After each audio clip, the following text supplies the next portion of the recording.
Hello, everyone. Good afternoon. Welcome to our series of webinar. We are from I-VTech. Before we start the webinar, just a gentle reminder to stay tuned to the end of the webinar, as there will be a Grab voucher be issued to attending participants here. And of course, some steps will be required to redeem the voucher, and it will be shared towards the end of the session.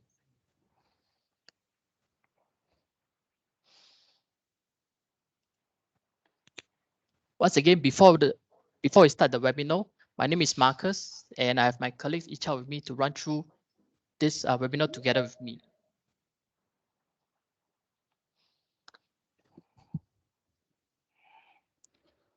Okay, once again, we are from I-VTech Singapore,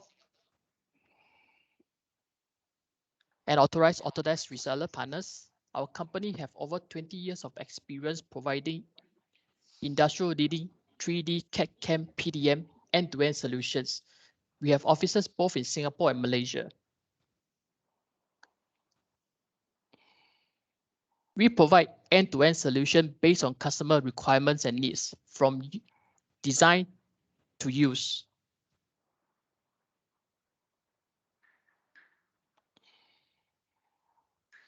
Solving customer business challenge. From design, we provide 3D modeling, drafting, mold flow, CFD, FEA analysis service.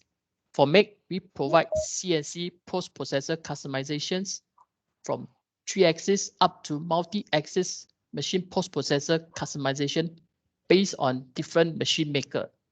For 3D printing, we provide 3D printing services from metals to plastics. To software implementations, we provide customized training based on customer workflow and data management.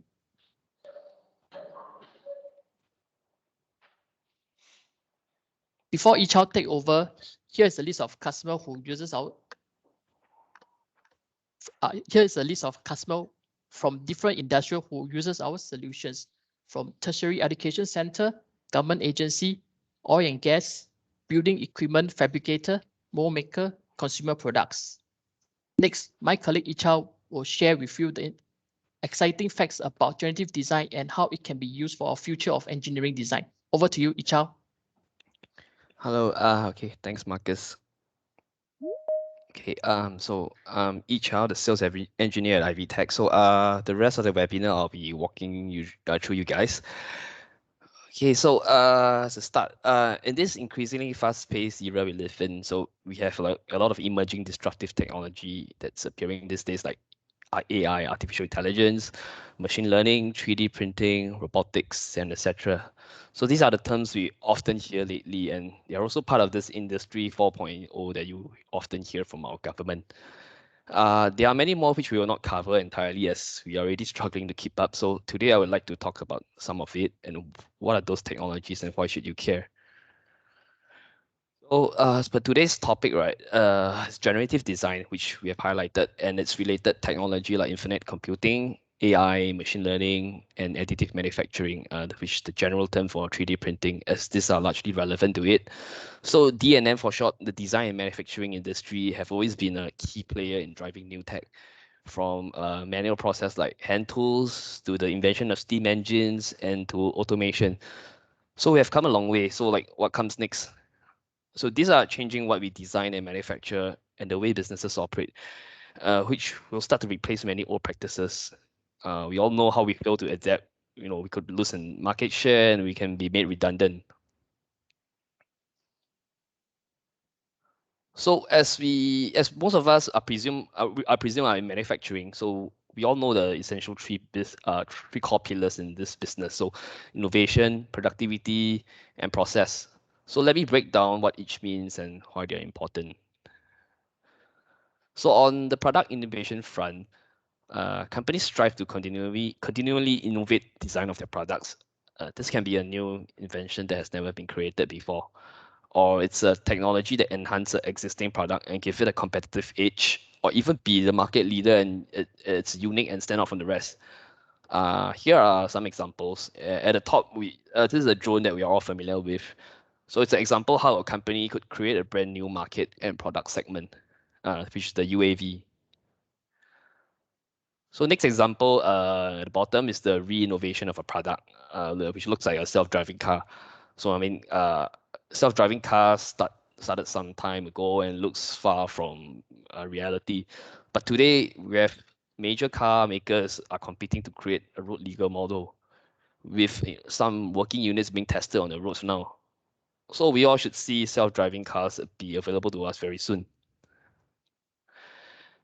So next we have the productivity front. So of course, companies seek to increase productivity, and they do this by addressing two parts to it. So on one end, the input side, you could lower overhead like labor, materials, and weight and waste.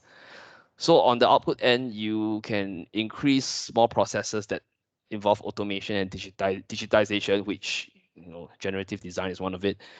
You can improve processes and you employ techniques like lean manufacturing and so forth. And the process front, so companies also seek to innovate with new manufacturing process that can give them a competitive edge. So there is some examples on the top. We see carbon fiber being weaved on the Airbus plane body. This helps to reduce the weight of the plane, which reduces fuel consumption and lower the cost for the airliners and making it less reliant, lower our overall reliance on fossil fuel and CO2 emission. So of course, Airbus did not invent carbon fiber, or they are the pioneers or they are not the pioneers to use it also. So they are just using this process as a means to get ahead of competitors. So not all cutting edge technologies are just limited to commercial and industrial products. So they are slowly finding ways into our everyday consumer items, like on the bottom, a electric shoe. So in this example, generative design and 3D printing is being used to develop a cross-trainer shoe. So Autodesk collaborated with Under Armour, where their software was used to generatively design the lattice sole structure you see at the bottom, this crisscross structure. So lattice structures are known to have high strength to weight ratio. They absorb shock very well, which are properties you would want in a cross-trainer shoe. So let me show you a clip on the collaboration between Airbus and Autodesk on generative design. The immaturity of additive manufacturing as a manufacturing technology cannot be stressed enough. How do we advance all of the necessary technologies that support these new manufacturing technologies? How can we advance and weave those technologies together into workflows that actually solve real problems?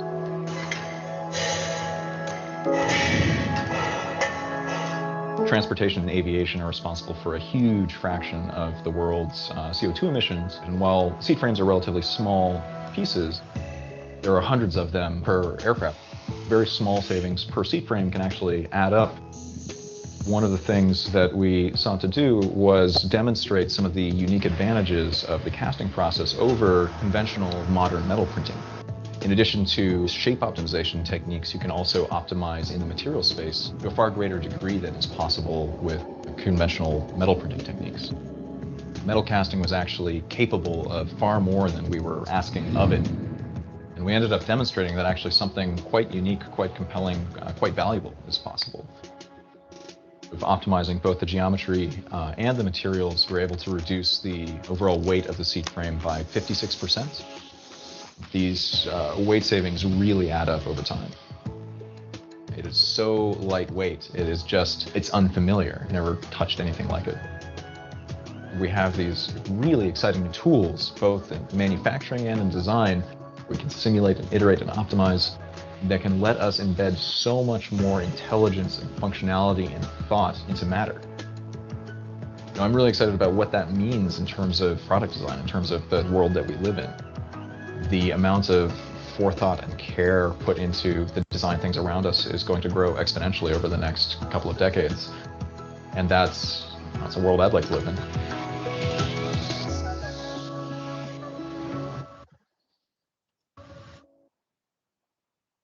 So okay, let me continue. So I'm sure you're all too familiar with these pain points that hindering your business to innovate in these three parts, innovation, productivity, and process I covered earlier. So let me talk about the barriers. So number one, lack of time to come up with ideas and conceptualize new design. So hardly any one of us will admit that we have too much time. So as we are often dragged by many time-consuming steps at work that are still manual and not automated.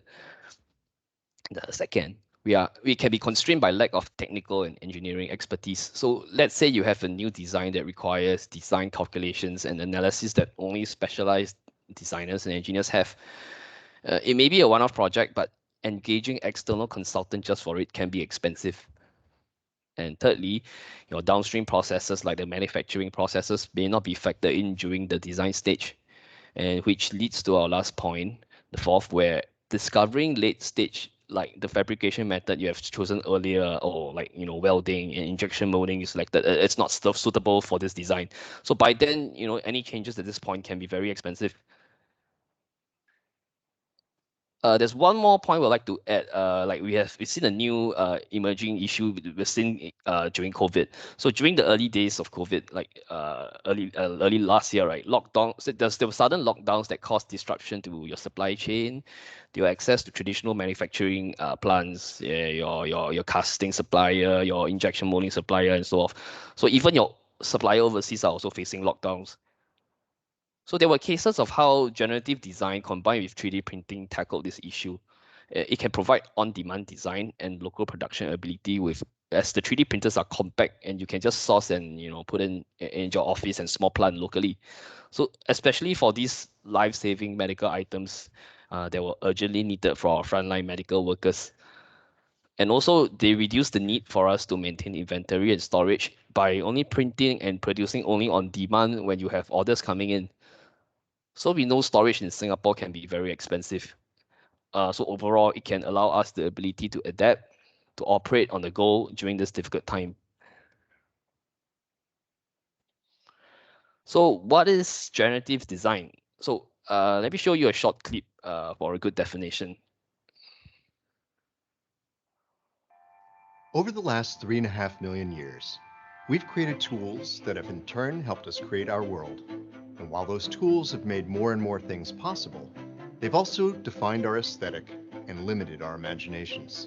Until now, if you couldn't draw it, you couldn't fully imagine it. But what if instead of drawing what you already know, you could tell the computer what you want to accomplish? For example, say I want to design a chair. Instead of drawing a chair and then playing with the form, I could instead tell the computer that I wanted a chair that can support this much weight, weigh this much, and cost this much, and produce something based on the material that I've chosen. The computer can then deliver to me thousands, if not millions of design options, all of which meet those criteria. And from those options, I can pick the one design that delivers on the most important criteria. And the one that I select might not even been one that I could have imagined on my own. That's the promise of generative design. But why is it important? It's an entirely new way of doing things, and the benefits are potentially staggering. Unprecedented reductions in costs, development time, material consumption. The sky's the limit. And when we combine generative design with the emergence of new forms of manufacturing like 3D printing, we suddenly have access.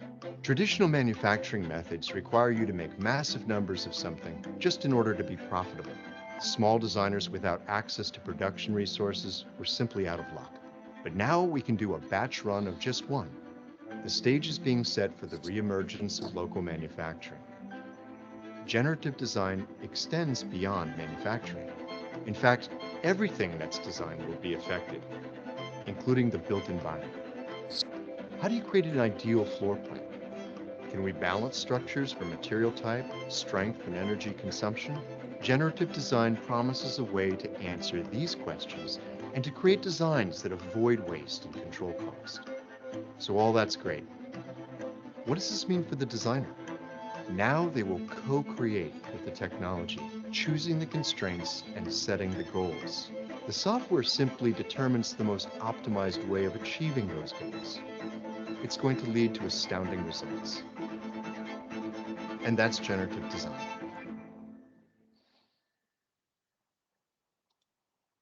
Okay, so hope it provides more clarity for you guys. So allow me to recap and explain again what's generative design. So in short terms, it's a design exploration technology. You can generate multiple CAD-ready solutions based on actual manufacturing constraints and product development requirements. So we expect generative design to be the next breakthrough as it allows scalability to innovate designs and a host of other benefits we will cover later. So in the traditional design process, a human designer with one software or a drawing board and pencil produces a field design from what he could think and imagine from. So having a human only inside this equation makes the number of design choices limited, and it is also time consuming. So how about when you have a design process that has access to every sort of options you cannot think of? Like the designer will leverage on AI and cloud computing to produce thousands of design options. So you have access to almost unlimited design options at a fraction of the time the traditional way would take. So let me quickly cover the generative design, some of the main steps in this workflow. So at first, you define, like in the traditional way, you first set the constraint of your design, like what materials, what fabrication method, and what cost budget you want to keep it under. And then next, once you input, you generate. So once you input these constraints, you let the computing algorithm and AI do the work, and it will generate the results of various design options. So third, explore. So after you generate the design, you review them and make a selection with your team. So you can still amend and tweak the constraints and then rerun if you're not satisfied with the first run. So you can proceed to fabricate and or maybe create your first prototype or even the full-scale production after selecting your design. So let's see from this visual how the traditional product development workflow process was like. So as you can see from the few limited design concept you have, you still have to proceed to evaluation, prototyping to check whether it's suitable to be manufactured in this way and so forth. So before you ensure it's okay for production.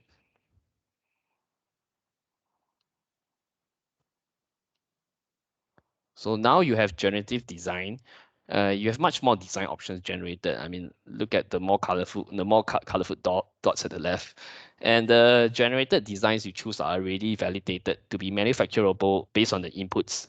So it cuts much more downtime as you could just do a round of prototyping or just go straight to production.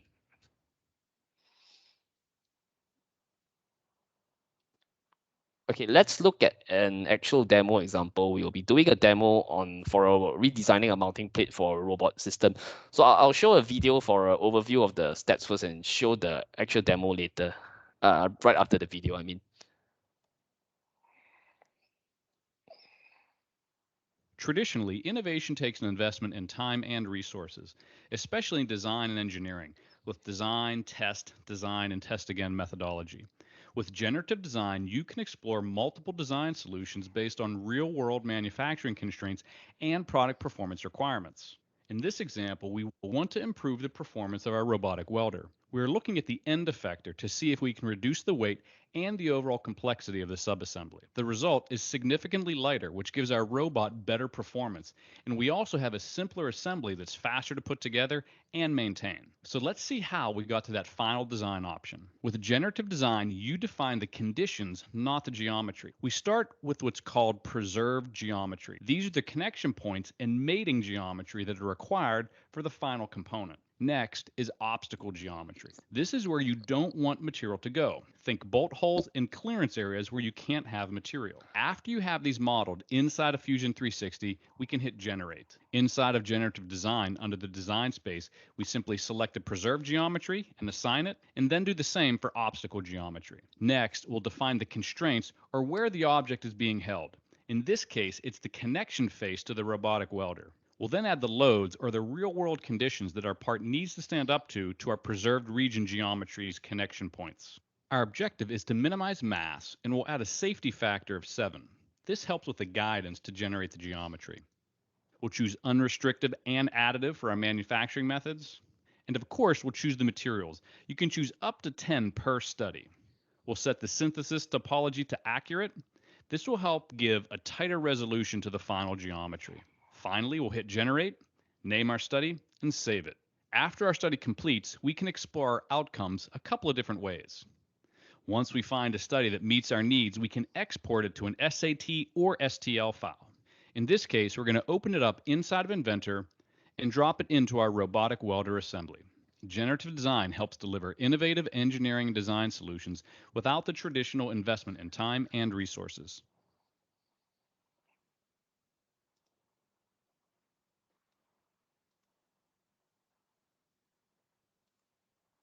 Okay, so pardon me on the video walkthrough. It could be quite hard to grasp so many things in such a short clip. So let me break it down. So okay, there's quite a lot of components you can see in this whole robot system, as you can see. So let me show the exact part we are trying to redesign with generative design here. So as I circle in red, is the area where this is the gripper fixture for this gripper robot of the entire welder system. So let me isolate the parts and zoom in just the component we are working on. As you can see, this is the gripper fixture I was talking about that picks up the welded workpiece. So you look at the left image, the pincers on the front, I circled in red, are attached to a pair of cylinders at the top. So as they actuate and extend, the pair of pincers would close up and grip the workpiece. So let us remove them, which is the only moving parts of this fixture. And on the right, we are left with a fixed pair of pincers, the mounting circular flange plate you see here, and then this center block. So this is the entire fixture, fixed assembly that we would like to redesign as one component using generative design. Okay, so before I go to my software workstation, let me cover these two most important and basic definition in generative design workflow. So this is the preserve and obstacle regions that you heard in the video. So because this will define what form your final design would look like. So on the left, the preserve region, these are the parts you define as parts you want to keep. So these are like the base where your design will grow out from. For example, right, this what we want to start and keep, the flange base, the pair of fixed pincer, and then these four mounting holes. Okay, obstacle regions are the one, the red one you see on the right. These are areas you model and define the design must avoid, where you don't want material to go or grow into, like the bolt socket areas, the clearance area, areas that will be infringed by the path of other moving, that will crash by the path of other moving parts. Okay, so allow me to go to my software.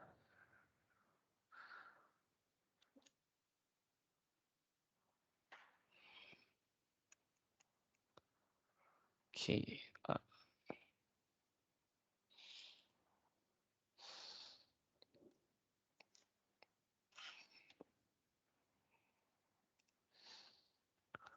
So when usually you would have the preserved geometry model. So as I said, this is the base and the basis. So yeah, okay. So all these things are already predefined throughout. So because due to time constraint, modeling and defining them one by one wouldn't be quite possible within this few minutes we have. So okay, so this is the preserved region. As I said, these are the parts we want to keep.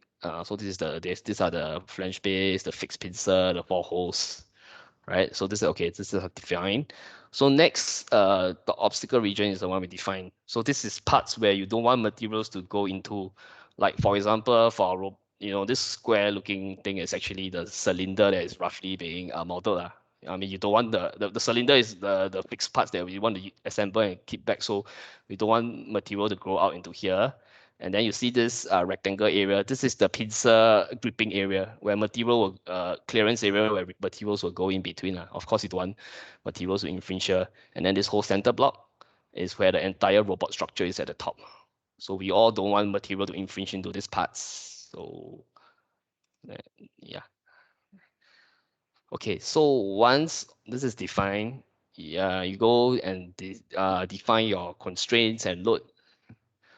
So the structural loads, the arrows you see here, these are the forces where you foresee your parts will have forces acting on. These are defined already. And then next, the structural constraint. Okay, so next up, you choose the material you want to use for this study. So I already have 4 here. So these are the 4 that I chosen for our study. Aluminium 6061, stainless steel, standard steel, titanium. And then based on your workstation material library, you can click and add whatever you have. Like you have metals, you have plastics, different acrylics, so on and so forth. And next, we define the objective of this study.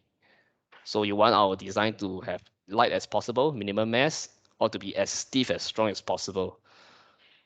So we keep the safety factor at 3.5. And then next, the manufacturing method you want the study to employ. And I check unrestricted. Additive is 3D printing. I check milling, and then there is 2-axis cutting, there's die casting. Okay, so once all these are defined, you hit generate, which I've already done, and then explore the results to show the results. So this is all done via cloud, so it's not running on my local processor. So due to network, so it will take a little while. So bear with me.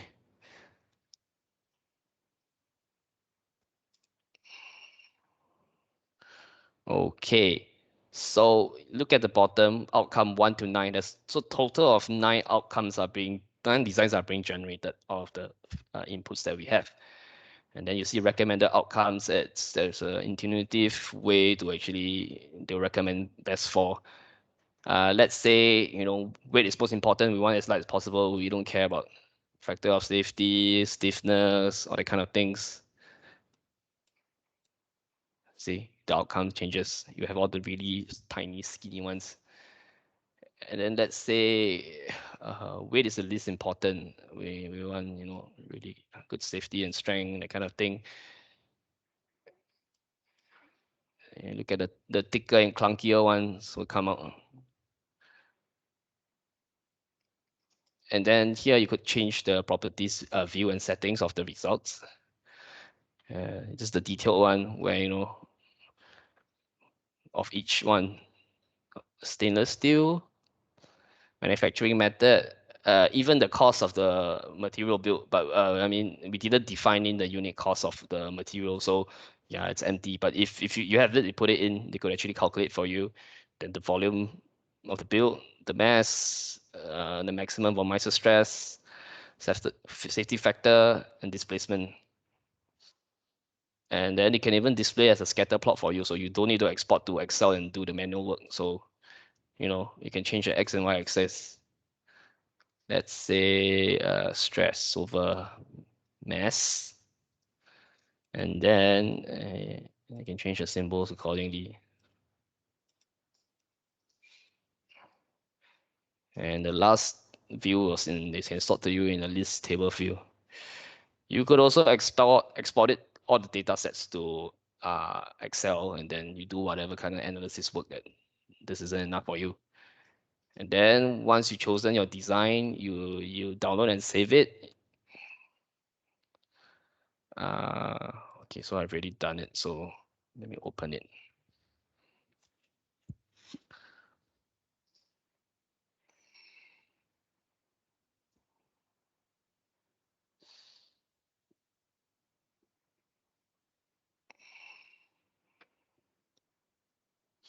Yep, so this is the chosen design. As per what the video says, so you export it to your SAT, STL file formats. I mean, these are the not SAT is the usual file format for your whatever 3D drafting workstation software you're using, and then you can assemble it with your whatever entire assembly or system that this is for. Okay, so let me go back to the presentation.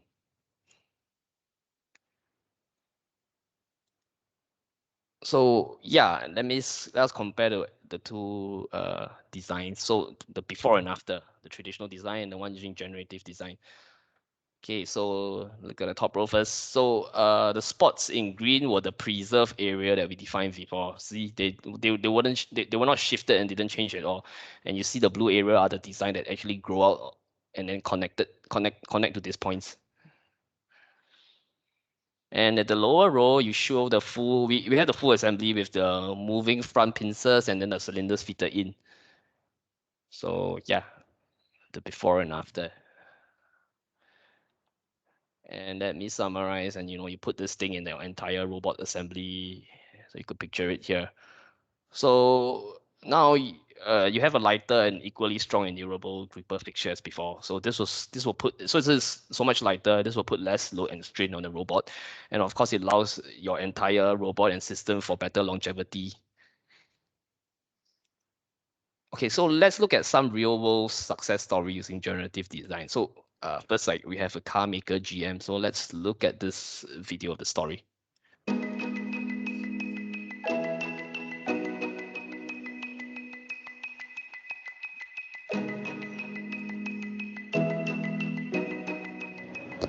There's many different ways to design for additive manufacturing, or maybe more commonly known as 3D printing.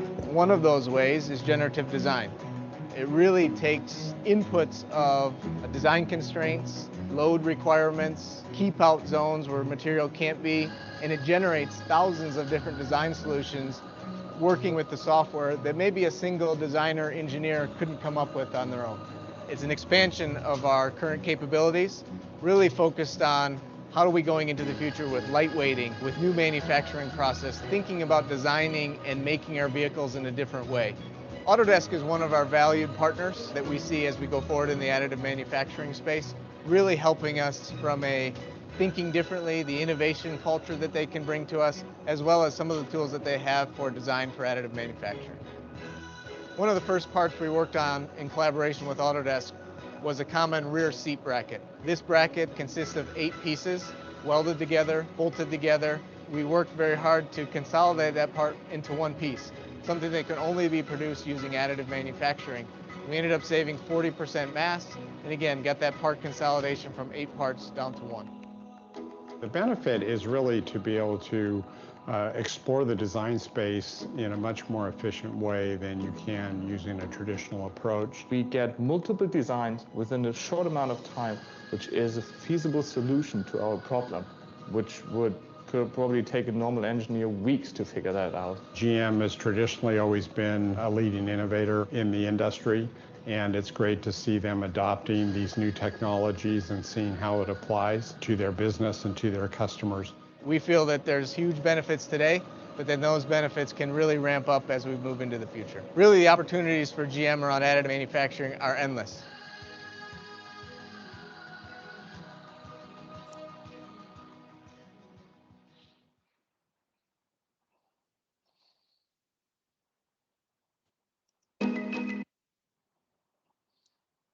Okay, so this example, where Autodesk partner with GM and they use generative design to redevelop some car components.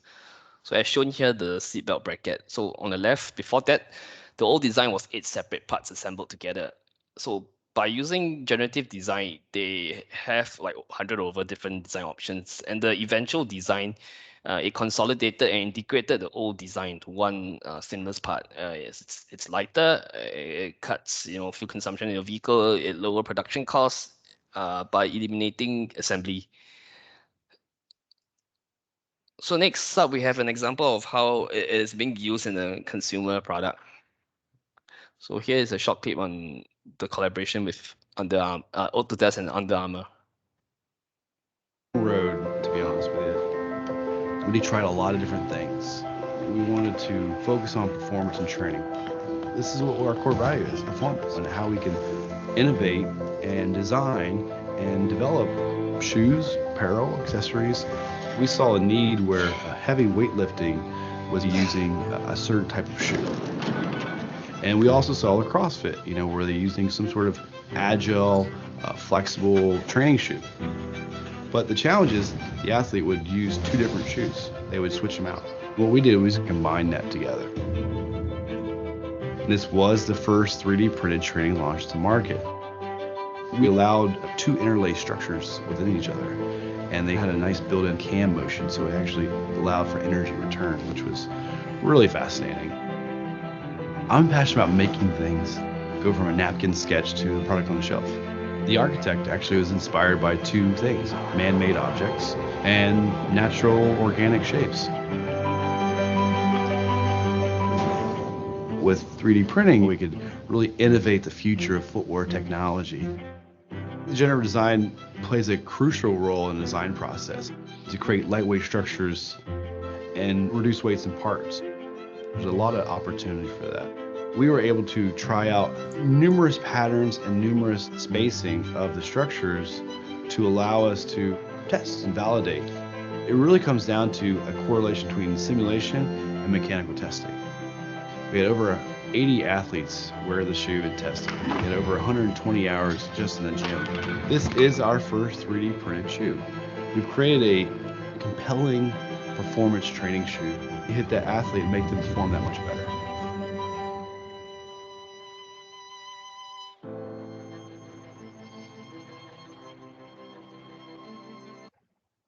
So we can see how generative design was used to design a shoe.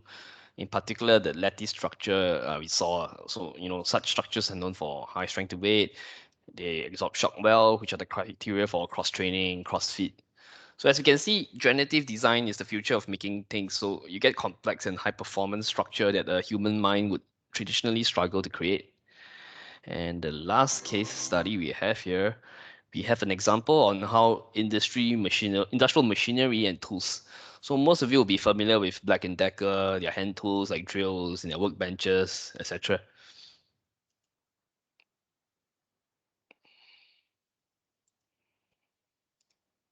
When inspiration strikes and you want to make something happen, in this team, we have the ability, resources to go do it. Here, the mandate is think big. How can we disrupt ourselves? How can we disrupt the industry? 3 years ago, we started on our breakthrough innovation journey within Stanley Black & Decker. We really operate more as a startup company.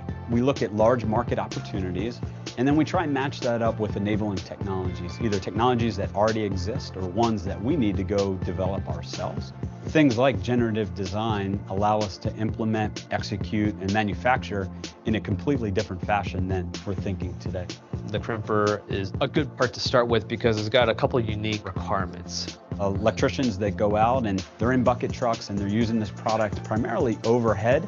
It takes a tremendous amount of load. 15 tons is how much force that crimper part has to take. And so obviously it's very heavy. Anytime you can take out weight from a customer or end user, that is critical to what we do and how we do it.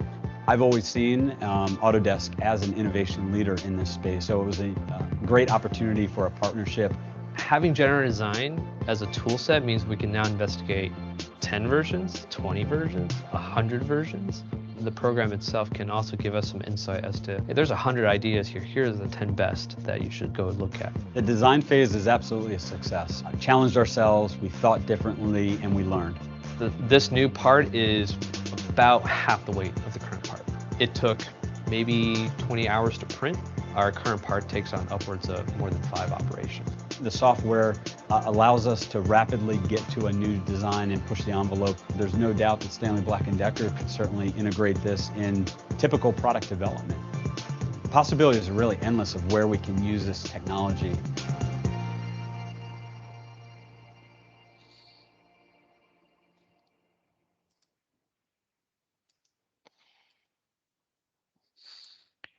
Okay, so in this example, we could see how generative design helped to redesign a crimping tool used by electricians to work on overhead power cables. It created a new tool head that shaved at least half the weight from the old design, which was almost 15 pounds or 7 kg. So imagine the worker have to lift and hold it up overhead many times during a shift, which can really put such a big load and be so tiring.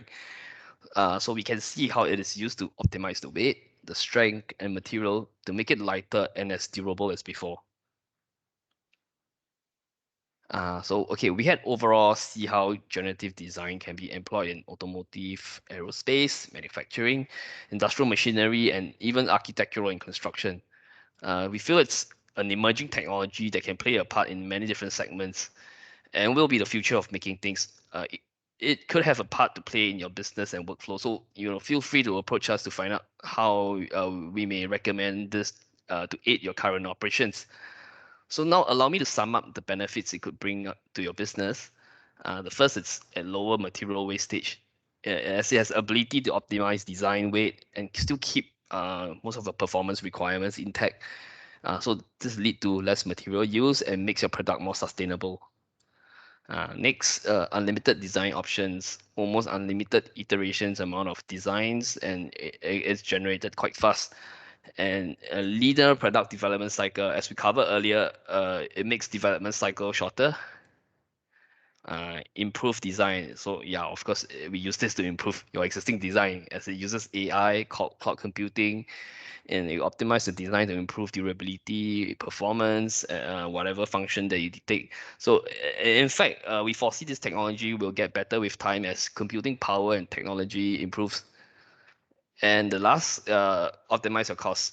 So it allows design with multiple assemblies to be consolidated into lesser parts, like the seatbelt bucket we saw. So besides making it lighter, it can lower your production costs by eliminating or reducing assembly. So we almost come to the end. So we have time for some questions you may have. You feel free to text on the conversation icon in Teams if you have any. Of not after the session, you could reach out to me by my email or check us out in our company for our company contact and to see the range of consultation services that we do.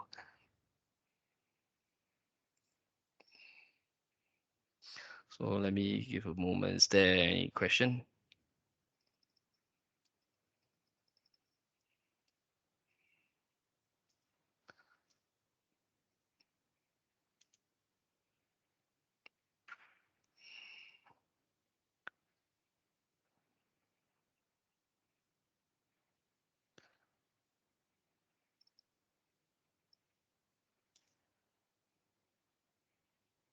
Okay, so if no question, let me go to this part. So a kind token of appreciation for your kind attention so far. Oh wait, how much? So let my friend try to take this.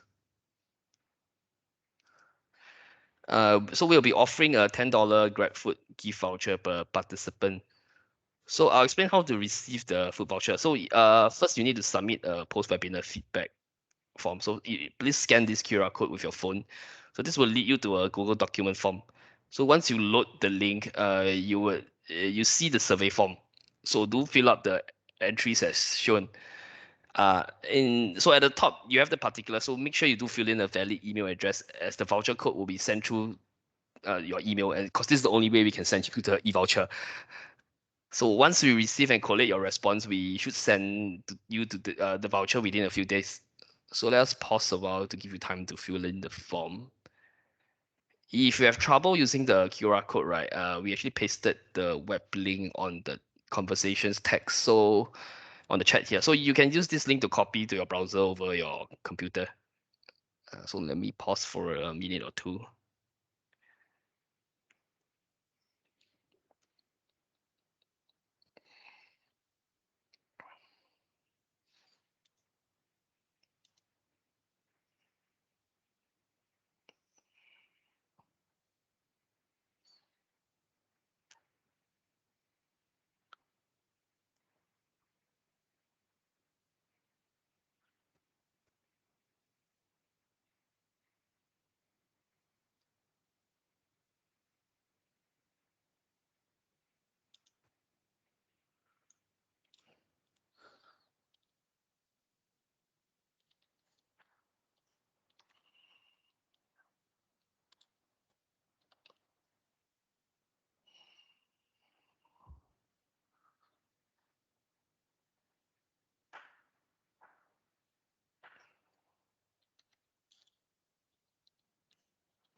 Okay, so we've come to the end. So thank you for your attention.